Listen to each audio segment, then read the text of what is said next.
By Jon Craig, Chief Political Correspondent. Gruesome stories of genocide by Myanmar troops, including the murder of babies, have been told by MPs in a Commons debate on the plight of Rohingya refugees.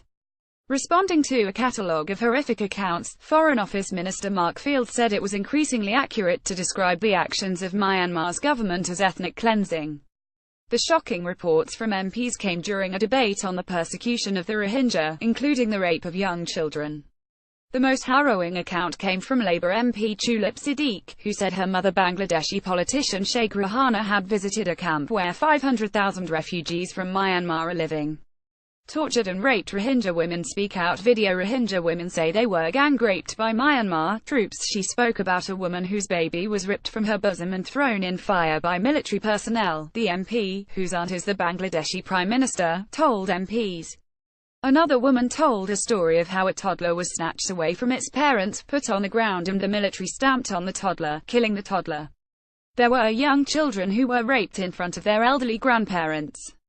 It's systematic abuse and gender-based violence against Rohingyas. Ms. Siddiq said her mother was not a stranger to suffering and had fought in the 1971 Bangladesh Liberation War, which cost the lives of 3 million people.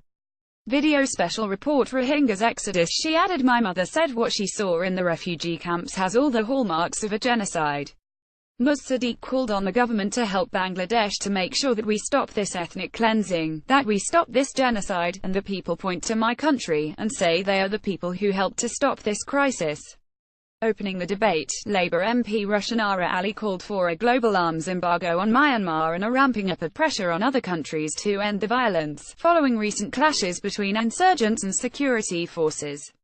She told MPs how 5-year-old girls had been raped in front of their relatives, sometimes by several men wearing army uniforms, taking turns. "We are witnessing a deliberate state-sponsored policy of terror, murder, arson, rape and torture designed to remove the Rohingya people from their homes," Ms. Ali said. Video. Rohingya refugee. I watched my children drown. There is now such an overwhelming weight of evidence of ethnic cleansing that members of this House cannot fail to agree, nor can the government. Concluding the debate, Mr. Field said he understood the criticism and disappointment many MPs feel in Aung San Suu Kyi, Myanmar's de facto leader.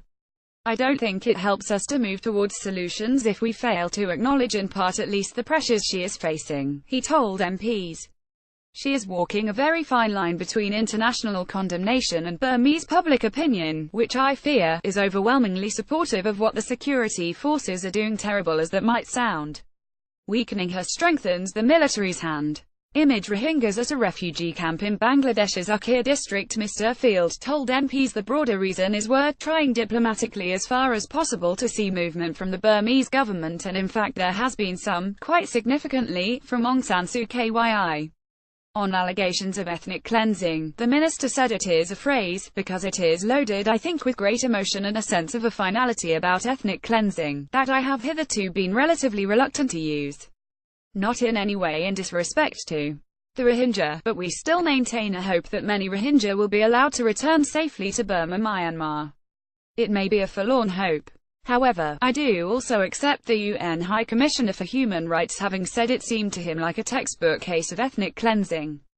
And I conclude this appears, I'm afraid, to be increasingly inaccurate description of what has happened.